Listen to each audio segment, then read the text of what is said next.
Evidences of salvation. Mga patunay ng ng kaligtasan, sapagkat ang kaligtasan dapat ay may ebidensya. No? Hindi ito basta inaangkin. Ito dapat ay pinapatunayan. Sapagkat lahat ng relihiyon ay nagsasabing sa Diyos. Tama ho ba? Ang nakakalungkot lang sa ibang relihiyon, nagsasabing sa Diyos, pero walang kaligtasan. Walang katiyakan ng kaligtasan. At ang paraan pa ng kaligtasan ay ang kanilang relihiyon mismo. O ang mabuting gawa. O ang binyag. Sala. Yung iba naman, nagtuturo ng kaligtasan, pero parang hindi halata. Magaling magdala. Alam mo, ang tunay na ligtas, halatang ligtas. Dapat ganyan.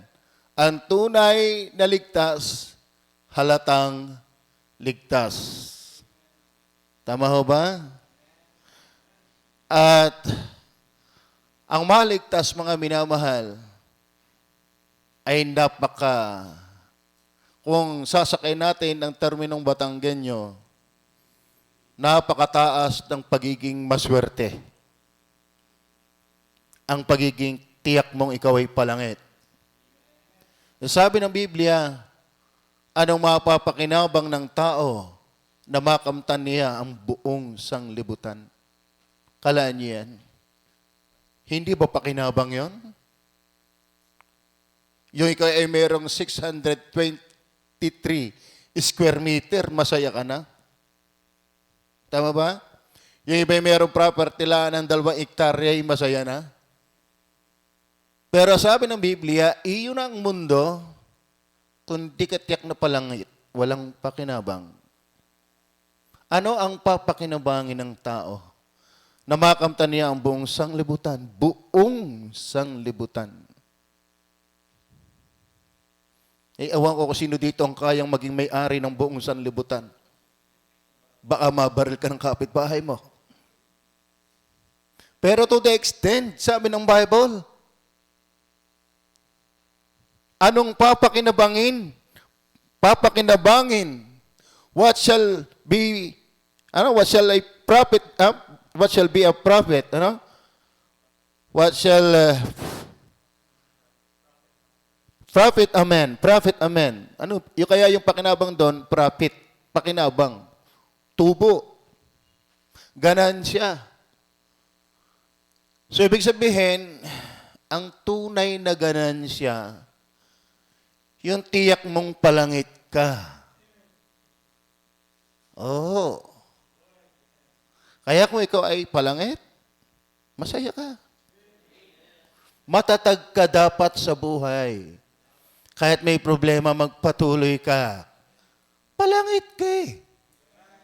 Tama? Opo.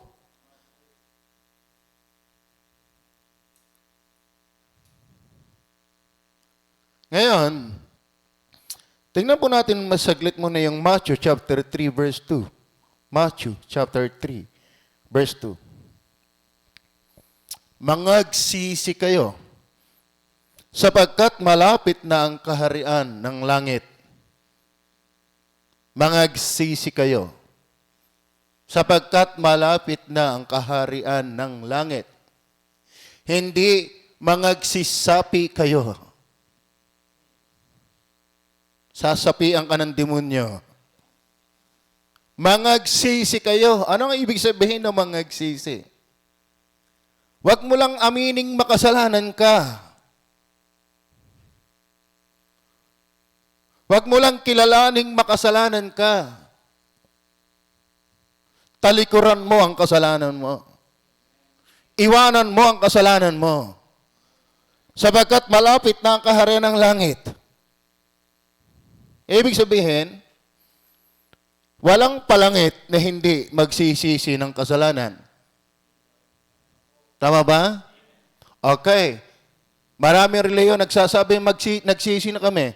Basahin natin ang verse 8.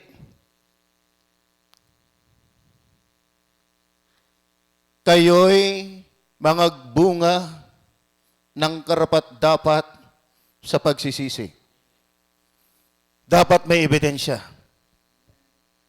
Tama ba? Madaling sabihin, nagbago na ako, pastor.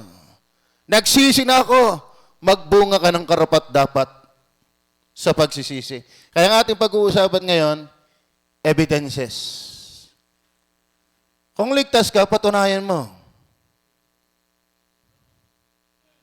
Tama ba? Ipakita mo. Dapat kita ng asawa mo yan, hindi ligtas. Kita ng kapatid mo, hindi ligtas. Kita ng mga magulang mo, hindi ligtas.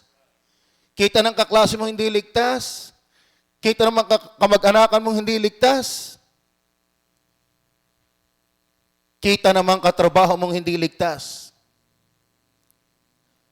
Dahil ang ligtas, dapat halatang ligtas. Tama ba? Dahil kung paano yung hindi ligtas, halatang halata, dapat lalong halatang halata yung ligtas. Tama ba? Hindi na ako nagtataka sa buhay na hindi ligtas. Ang nakakapagtaka yung nagsasabing ligtas, hindi halata. Tama ba?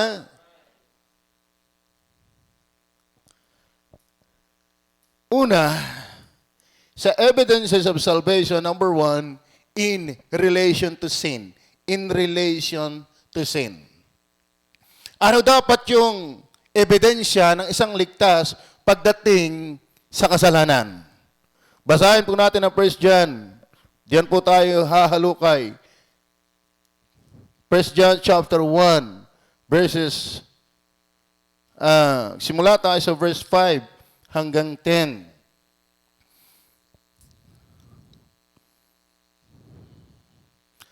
At ito ang pasabing aming narinig sa Kanya. Sa inyo aming ibinabalita na ang Diyos ay ilaw. Ang Diyos ay ilaw. Ano ba ang ilaw? Sagisagyan ng kaliwalasan, sagisagyan ng kaluwalhatian, sagisagyan ng karilagan, sagisagyan ng kawalang kadiliman, sagisagyan ng kapuruhan, kadalisayan, kabanalan. Ang Diyos ay banal. Are you with me? Ngayon, ito yung hamon. Ang sabi, at sa Kanya'y walang anumang kahadiliman pagdating ng verse 6.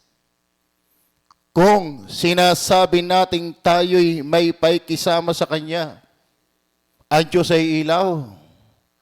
At kung sinasabi nating tayo may paikisama sa Kanya, ano ibig sabihin? Kung sinasabi niyong ako'y sa Diyos, sinasabi mong ako'y anak ng Diyos, sinasabi mong ako'y mananampalataya ng Diyos, sinasabi mong ako'y pag namatay ako'y palangit, is that true? Are you sure of heaven? Are you belong to God? Amen? Ikaw ba'y tiyak mong ikaw ay sa Diyos? Tiyak mo bang ikaw ay may relasyon sa Diyos? Ang Ama ba sa langit ay iyong Ama? Si Kristo ba talaga ay iyong tagapagligtas? Ang Banal na Espiritu ba'y nakatira sa iyong puso? Ang hamon, kung sinasabi mong yun ay totoo, kung sinasabi natin tayo may paikisama sa Kanya, at naglisilakad tayo sa kadiliman, ay nagbubulaan tayo. At hindi tayo nagsisigawa ng katotohanan. Ang Diyos ay ilaw, bit ang buhay may ang dilim.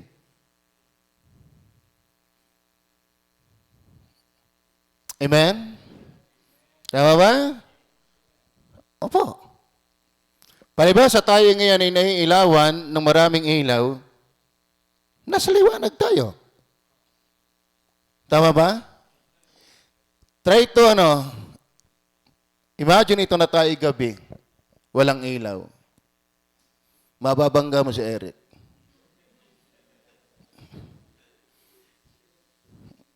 Malamang-lamang yan. Para safety, ngingiti.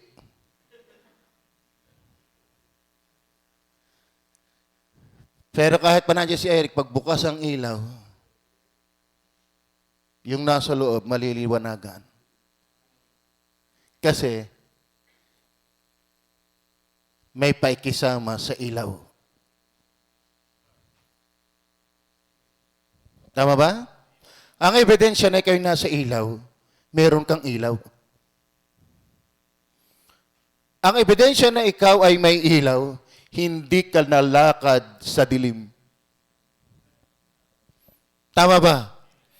Ang ebidensya na ikaw ay ligtas, kung ang Diyos ay banal, huwag kang mabuhay sa kasalanan. Tama ba? Don't tell me na ikaw ay relihiyoso.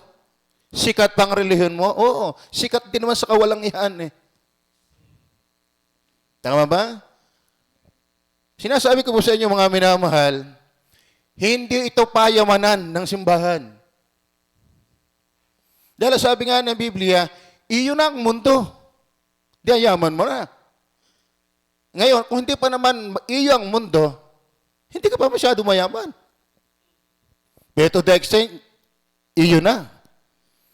Pero hindi mo tiyak, hindi kayo palangit, anong papakinabangin dito? Tama ba? So, ang tunay na yaman, yung tiyak mo ikiligtas. Tama ba? Hindi yung tiyak na kasapi ng mayamang relihiyon. Ang dami pang tulis. Doon pa lang kita ng palangit, nakaturo eh. Ang bukang bibigay kami mayaman, yun na. Hindi mo pa pag-aari ang mundo, kaya hindi ka pa mayaman. Pero sabi ng Bible, kahit maging ari mo, kung di mo tiyak na ikipalangit, wala kang kwenta. Tama ba? Kaya kung ikaw ay ligtas, be proud. Amen? And serve the Lord. Tama. In sincerity. Serve the Lord in sincerity. Okay. Tuloy natin ang verse 7.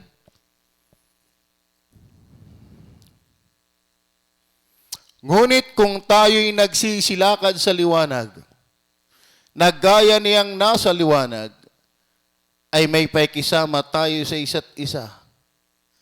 At nililinis tayo ng dugo ni Jesus na kanyang anak sa lahat ng kasalanan. Alam niyo ho ba, ang tunay na lumalakad kasama ng ilaw ay palinaw ng palinaw. Hindi patago ng patago. Hindi padilim ng padilim. Bakit? The more you walk with the light, the more you will realize how dark you are. Kaya ang tunay na anak ng Diyos, nabubuhay sa pagsisisi. Kasi the more you become close to the light, closer to the light, the more you recognize how dark you are. Morally speaking. Kaya ikaw ay nabubuhay sa pagsisisi. Ikaw ay nabubuhay sa paglilinis araw-araw. Kaya ang tunay na Kristiyano, yun ay pahalata ng pahalata, hindi patago ng patago. Ngayon, kung ikaw ay Kristiyano, nasaan ka? Ang galing mo magdala? Di ka anak ng Diyos. Tama ba? Yan po sabi po ng talata. Ngunit kung tayo nagsisilakad sa liwanag, if you have light, that is God, and walk with Him, na gaya niyang nasa liwanag, ay may pakisama tayo sa isa't isa. At nililinis tayo ng dugo ni Jesus na kanyang anak sa lahat ng kasalanan. Alam niyo mga kapatid, bakit nililinis pa tayo? Dahil mga kapatid, hindi ho tayo 100% dalisay sa buhay na ito. Pero yung katotohanan ng pagiging na kay Kristo, yun ang nag-uudyok sa iyo para lagi magpalinis sa Kanya. Tama ho ba? Verse 8, kung sinasabi natin tayo walang kasalanan, ay ating dinadaya ang ating sarili. At ang katotohanan ay wala sa atin. Nagkakamali tayo. Pero tayo nililinis ng Kanyang dugo. Kasi kitang-kita natin ang ating pagkakamali. Dahil tayo nasa liwanag. Tama ba? Ang daling makita ng iyong puwing, ang daling makita na yung amos na mukha kapag ikaw ay nananalamin na maliwanag. Pero kahit ka manalamin, ay kung dilim na dilim, ang mangyayari. Tama ba? Sa totoo na ho, ang anak ng Diyos, hindi ho mahirap kausapin sa mali. Tama ba? Pero yung kubli ng kubli sa mali, mag-ingat ka. Tama ba? Okay. Verse 9. Kung ipinahayag natin ang ating mga kasalanan, ay tapat at banal siya na tayo patatawarin sa ating mga kasalanan at tayo lilinisin sa lahat ng kalikuan. So itong 5 hanggang 10, makita natin ang dealing ay sin. Kaya the evidence of salvation ay in relation to sin. Ano yung attitude mo dyan? Are you with me? Ang kasalanan, therefore, ay hindi na lifestyle. Hindi na tayo nalakad dahil lumalakad kang kasama ng liwanag, bakit ka naman lalakad sa dilim? Tama ba? Meron mo tinatawag na spotlight.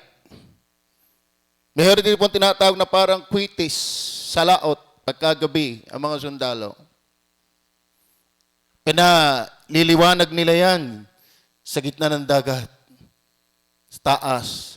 Napakaliwanag nun. At yun habang lumalayag ang barko, hindi sila maliligaw, naliliwanagan sila. Ang sabi ni Jesus, ako ang ilaw ng sanglibutan. Ang sino mang sumusunod sa akin ay hindi lalakad sa kadiliman. Kaya dapat ang tunay na ligtas. Mga kapatid, are you listening? Huwag ka nang mabuhay sa bisyo. Tama ba? Huwag ka nang mabuhay na may alak, na may sigarilyo, na may sinihan, na may kabaret. Huwag kang mabuhay na kaisa ng mundo. Dahil kaisa ka ng liwanag, hindi ka kaisa ng dilim. Ang ebidensya na ikaw ay kaisa ng liwanag, hindi ka na kaisa ng dilim. Tama ba? Ngayon, kung ikaw ay nagsasabing ligtas, pero lumalakad ka sa kadiliman, ang sabi ng talata, verse 6, nagbubulaan tayo. Tama ba? Apo. Maliwanag ang Bible. So don't just claim I am saved. Prove it. Tama ba?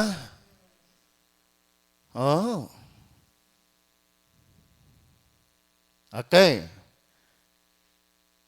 Number 2. Actually, sa pag-aaral po, yung kaligtasan natin sa kasalanan, may 4 po yung layi eh. Ano ho? 4 na layi. Yung tinatawag na salvation from the pleasure of sin. Salvation from the penalty of sin. Salvation from the power of sin. Salvation from the presence of sin. Yung number 2, penalty of sin, pag sinabing ikaw ay hindi ka na, aligtas ka na sa kasalanan, hindi ka na mananagot sa kasalanan. Kaya nga wala nang hatol sa sino mo na kay Kristo. Yung number 3, ang naligtas sa kasalanan, hindi na paghaharian ng kasalanan. Kasi wala na tayo sa kapangyarihan ng kasalanan. Yung salvation from the presence of sin, pag nag-rapture, papalitan na tayo ng glorified body. Naintindihan nyo ba yun? Pero yung tatlong yan, hindi totoo kung hindi totoo yung number 1. Maraming nagtuturo, yan lang 3. Pagdating sa kaligtasan. Pero hindi tinitiin yung number 1. Yung pleasure of sin. Our salvation from the pleasure or love of sin may be recognized by sins becoming a burden to us. Are you with me? Don't expect of salvation from penalty, power, and presence of sin without having been sure that you have been saved from the pleasure of sin.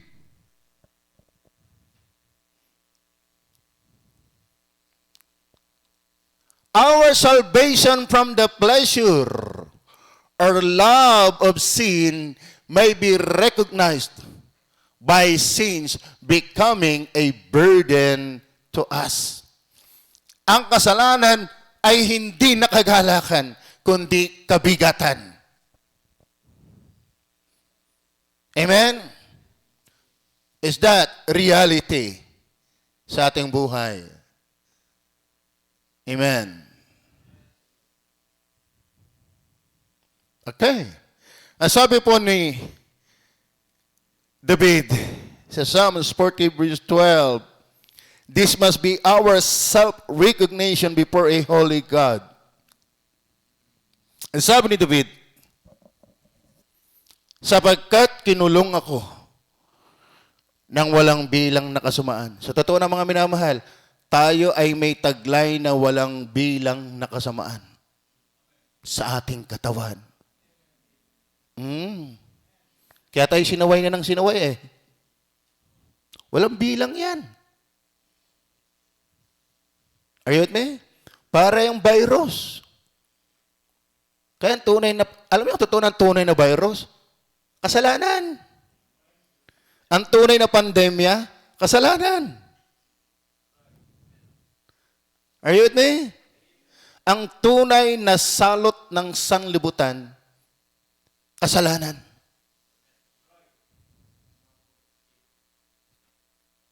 Okay. Ano sabi ng talata? Sapagkat kinulong ako ng walang bilang na kasamaan. Ang mga kasamaan ko ay umabot sa akin. Mga kapatid, hindi tayo para baga na ikipaghabulan pa lang. Hinahabol ka ng kasalanan. Inabot ka na. Tama ba? At ano sabi? Na ano pat hindi ako makatingin. Yan dapat eh. Yan dapat eh.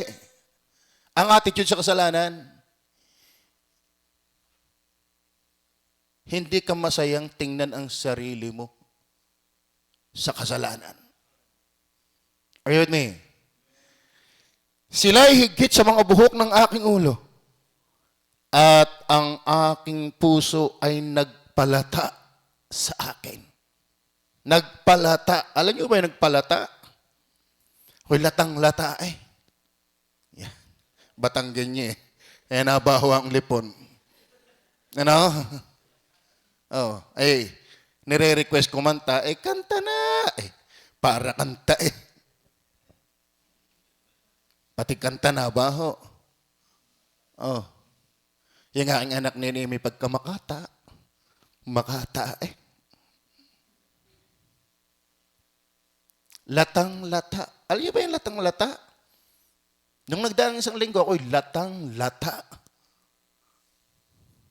Dapat ganyan ang pakiramdam mo sa kasalanan. Nakakapanglata. Are you with me? That must be your new attitude towards sin.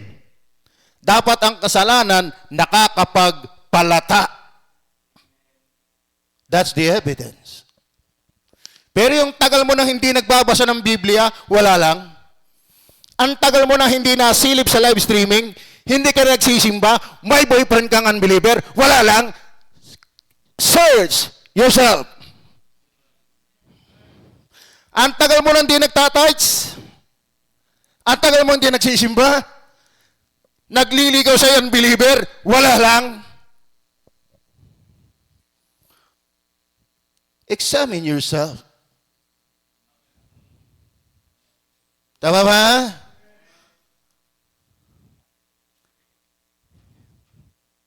Hindi ang bawat nagsasabi sa akin, Panginoon, Panginoon, ay papasok sa kaharian ng langit. Tama ba? Tama ba? Kaya mahalaga pag-aralan yung evidence of salvation. Number 1 pa lang tayo. Kaya ito pa, sabi, so far from sin being pleasant, it is now felt as a cruel incubus. Ibig sabihin, dapat ang kasalanan dati na kung saan ay okay lang sa iyo, ay dapat nararamdaman mo ngayong isang napakabagsik sa paningin. A crushing weight. Ito ay mabigat na nagpapagupo. And an endurable load na hindi mo kayang tagalang bigat. The soul is heavy laden. Kaya nga sabi ng Panginoon, lumapit kayo sa akin, kayo mga napapagal at nagabibigat ang lupa. Yan yung mga taong lumalapit sa Kanya dahil latang-lata sa kasalanan. Tama ba? Ay yung iba, sila na nga hindi nasimba, sila pa mga katwiran eh. Tama ba? Alam mo ang katwiran mo? Bulok. Tama ba? Yung iba, may sakit. Kung hindi ko lang pigilan. Alam mo, yung may sakit, yung gustong-gusto sumimba, ay, wag muna. Tama ba? Pero yung iba naman, malakas pa sa kabayo, ayaw. Alam mo ang problema niya? Kaluluwa niya. Kaluluwa niya, malaki ang problema. Mas malaki pa sa problema ng mundo. Bakit? Kapag nabubuhay ka sa kasalanan, yung laking-laki ng Diyos hindi mo makita, di mas malaki pa sa mundo yung problema mo. Akala mo natakpan ng kasalanan mo ang Diyos na maluwalhati. Tama ba? That's reality in sin. Parang ako kayo maliit pa eh. Napakinggan ako nagpapayabangan. Ngayon kay Lolo, gumawa ng papagayo. Ang laki. Bakit? Ay liting eh. Ang hapin. Bang laki nga yan. Lalo naman yung Lolo ko. Sa kalakihan. 4 ang nahila pag itinatalang. Sabi na isang mayabang lalo eh. Napansin mo bang lumilom kaninang tanghali? O bakit? Pinalpasan ko yung papagayo ko. Takipang araw eh. Ay, sino nga lalaki daw? Kala mo, pag natatakpan ng Diyos, hindi mo siya makita. Laki ng problema mo. Tapos ang kitang-kita mo yung sarili mo, arting-arte mo, lalo ang laki ng problema mo. Kitang-kita mo ang sarili mo, hindi mo kita yung kalwalhatian ni Kristo.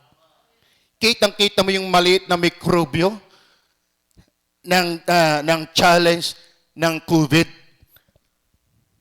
You have been driven by that.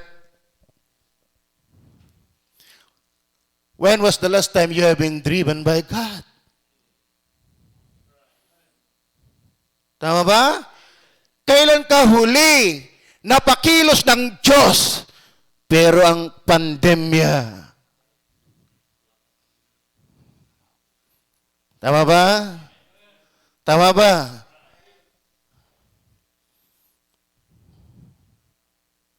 Ang halata sa iyo, takot ka sa pandemic. Pero hindi halata sa iyong takot ka sa Diyos. Pag sa mundo, halatang halata ka eh. Pero pag kay Kristo, ang hirap mong mahalata. Tama ba? Tama ba? Kumusta kayo? Are you saved? Are you saved? Basta ingat lang tayo. At kung sakali mo, di tayo palangit. Tama ba? Are you sure of heaven? Di ba? Hindi naman ang tao mamatay lang sa COVID.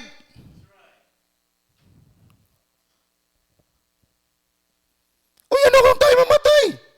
Ayoko pa. Pero kung ang gagawin kong oras ng Diyos, ipaanhin. Ang alam ko lang ako'y palangit. Amen? At palangit na naglingkod sa Diyos sa langit. Hindi yung kaunting problema ay wala nang bayag. Tama ba? Are you with me?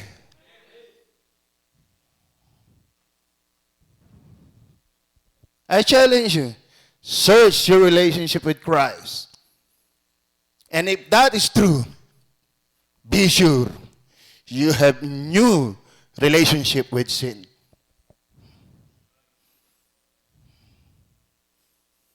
The evidence of having a new relationship with Christ is having our new relationship with sin.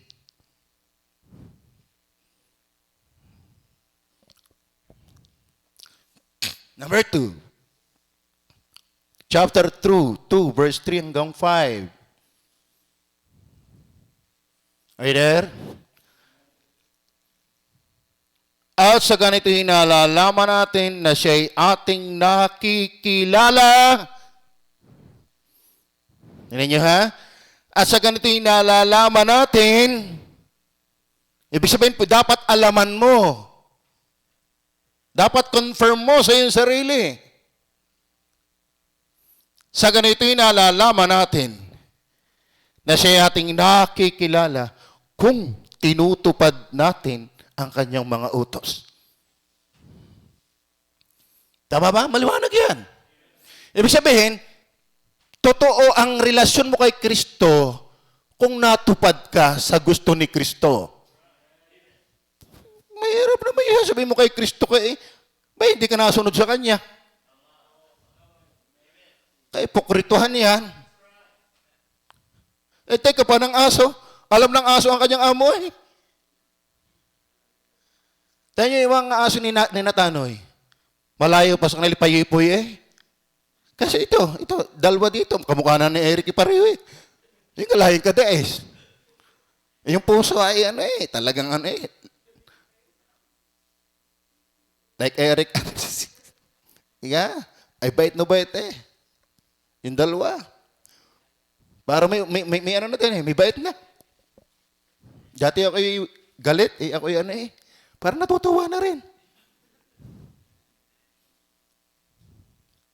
Ang bait eh. Yung mababait, dahil masunurin, nakakatuwa yan.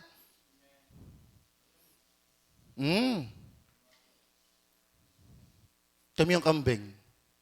Pag sa hirap na yung hilahin,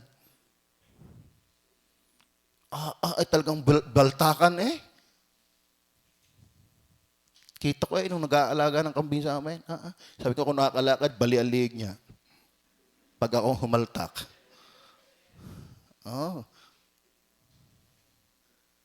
Kaya ang tao, ang Kristiyano, hindi tinulad sa kambing sa tupa.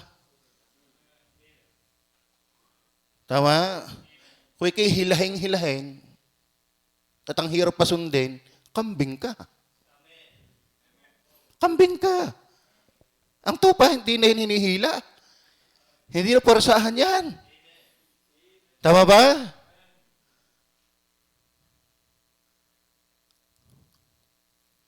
Sa aming talata.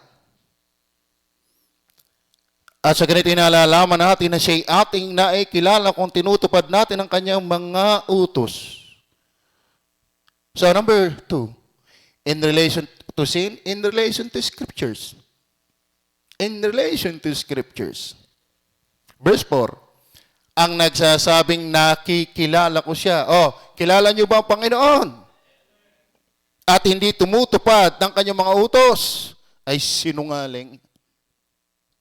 Hindi ako may sabi niyan. Isa yung tubig ko din eh. Tama ba? Hindi ko pwedeng sabihin. Kaya dapat may ebidensya eh. Tama ba? May ebidensya ang pagiging ligtas. In relation to sin. In relation to scriptures. Ang tunay na anak ng Diyos, nasunod sa Diyos. Tama ba? Iba nga relihiyon eh. Hindi naman ligtas yung masunurin. May kayo ligtas, di ko masunurin.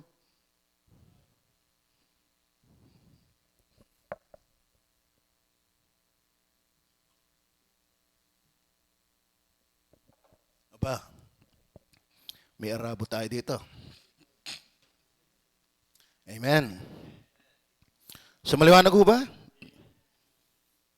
Kaya alam ko ako'y ligtas eh. Alam ko ako'y ligtas. Dahil habang natagal, ay nililinis niya lalo, sabi ng verse 6. At kita ko kamatayan lang talaga maghihiwalay sa akin sa Panginoon. Sa pagsunod sa Kanya. Kita ko napapagod, nadidiscourage. Pero ang umiisip na para bagang nag-iisip pa nga lang ngayon, saan ako pupunta? Tama ba?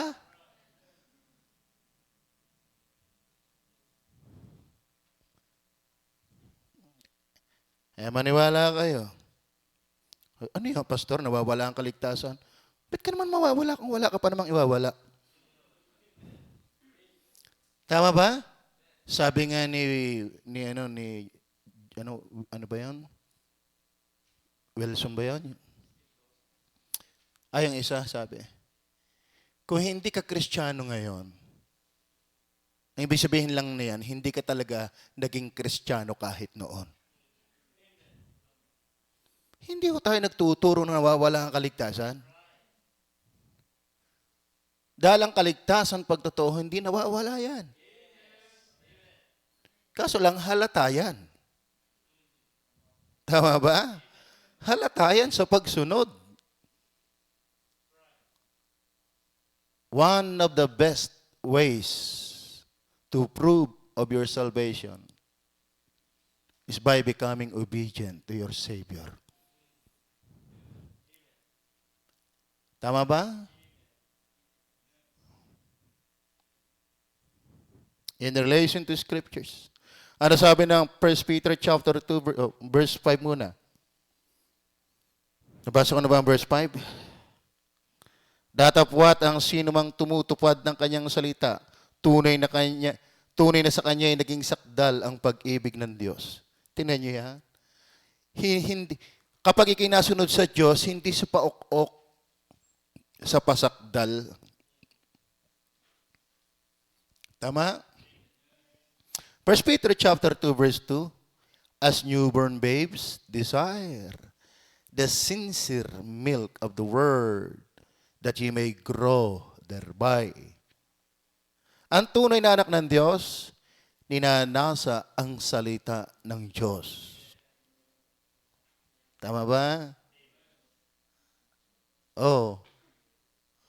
Kayo mga naikinig dyan, kailan ka huling nagbasa ng Bible?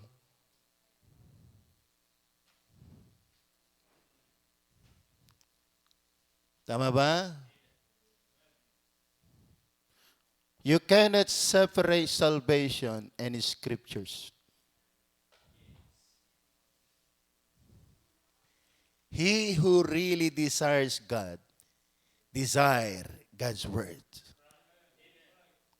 Ang sabi ng John 8:47, ang sa Diyos ay nakikinig ng kanyang mga salita. Kung kaya nga't hindi ninyo dinirinig, ay sapagkat hindi kayo sa Diyos. No? Kaya ang asal mo sa Diyos ay ebidensya ng iyong kaligtasan. Ang asal mo sa kanyang mga salita ay ebidensya ng iyong kaligtasan. Kaya ang sino mang tao, kahit pabaptis yan, na walang tamang attitude sa salita ng Diyos, pangpadagdag ka lang ng populasyon ng baptist na nasa impyerno. Dahil ako po'y naniniwala, may baptist sa impyerno. Dahil hindi ho pagiging baptist ang nakakapagligtas. Dapat, kaya ka magbabaptis, ligtas ka. Hindi ikaw ay naging baptist lang, pero hindi ka ligtas. Bakit, Pastor, hindi ako ligtas? Halata. Dahil kung paano ang kaligtas ay halata, halata rin yung hindi ligtas. Amen? Matthew chapter 4, verse 4. But he answered and said, it is written, man shall not live by bread alone, but by every word that proceeded out of the mouth of God. Ang sabi, man shall not live by bread alone. Pero nang maraming hawak-hanap ng tao, bread alone. Tama ba? Ang hanap ng tao, bread alone. Pangsikmura lang. Pero sabi ng Bible, man shall not live by bread alone, but by every word that proceeded out of the mouth of God. Ibig sabihin, ang tunay na ligtas, hindi lang pangailangan ng tiyan ang hanap.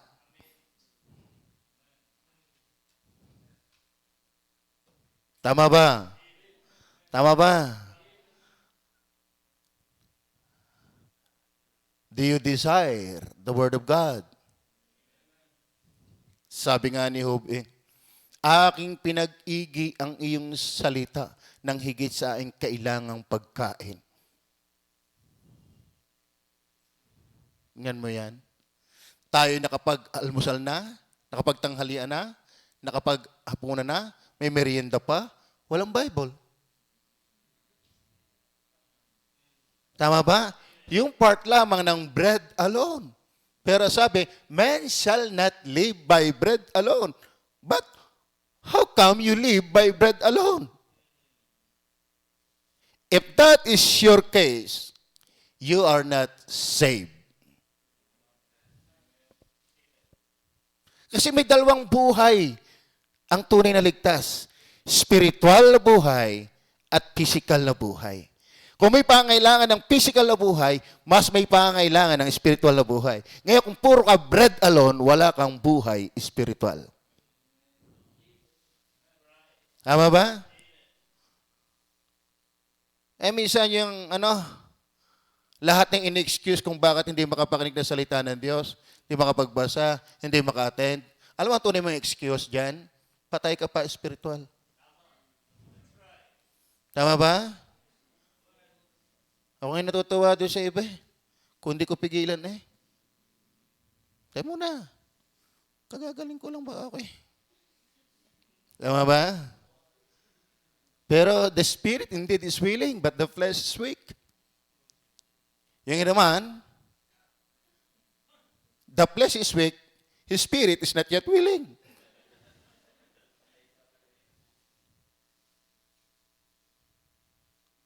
Tama ba? Mahirap usapan yan. Wala na ang oras. Isa na lang muna.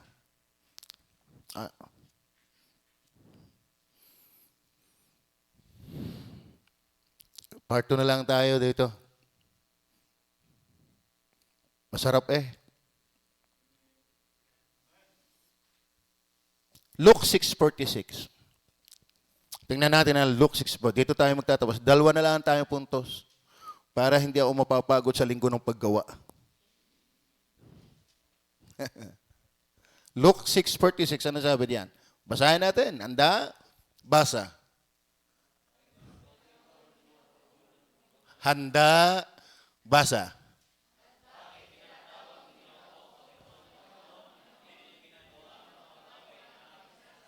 Ano sabi ni Padulo? Bakit di nyo ginagawa ang aking sinasabi? Salita ng Diyos yun. Tama ba? Bakit nyo ako tinatawag Panginoon, Panginoon? Panginoon ka na. Paano yung aking sinasabi? Tama ba? So, ibig sabihin, meron talagang kaugnayan ang salita ng Diyos sa mga anak ng Diyos. Hindi maging ang pagtawag na Panginoon sa Diyos ay hindi mo katotohanan. Kaya maging ang kaligtasan ay hindi rin nagiging makatotohanan. Kapag tawag ka ng tawag ng Panginoon, pero hindi nyo ginagawa ang mga bagay na aking sinasabi. Tama ba? Opo. Pero pag sinabi ng tao, talaga namang karipaspas na. Opo. Ano ba? Pag sinabi ng government, pag sinabi ni Kristo, ako may nauunawaan ng Diyos. Nauunawaan ka naman talaga ng Diyos. Ano mo nauunawaan sa Kanya? Nauunawaan ka ng Diyos na hindi mo nauunawaan ang Diyos. Yan ang totoo. Kaya sinasabi mo, nauunawaan ako ng Diyos. Talaga. Nauunawaan ka ng Diyos na hindi mo nauunawaan ang Diyos. Tama ba? May pagkabatas ng iyong school eh. Nagkakandang ugaga ka. Pagbatas ng iyong boss, nagkakandang ugaga ka. Pagbatas ng sikmura, nagkakandang ugaga ka. Lalo na pagbatas ng tawag ng kalikasan. Talaga namang may pawis ka pang nalalaman. Pero pag Diyos ang nagsabi, nauunawaan naman ako ng Diyos. Kalahin mo, ang Diyos paligay ng tingin mo lagi. Tama ba? Tama ba? Takot at takot ka sa tao. Takot at takot ka kung kani-kanino. Pero, lapastangan ka sa Diyos. Tama ba? So, yan po ang ating unang pag-aaral. Evidences of salvation, dalawa lang po ating nakuha. In relation to sin, in relation to scriptures. Tayo pa mag-pray. Panginoon Diyos sa langit, salamat po ng marami. Sa unang bahagi ng pag-aaral ay yung mga salita. What a message for us and a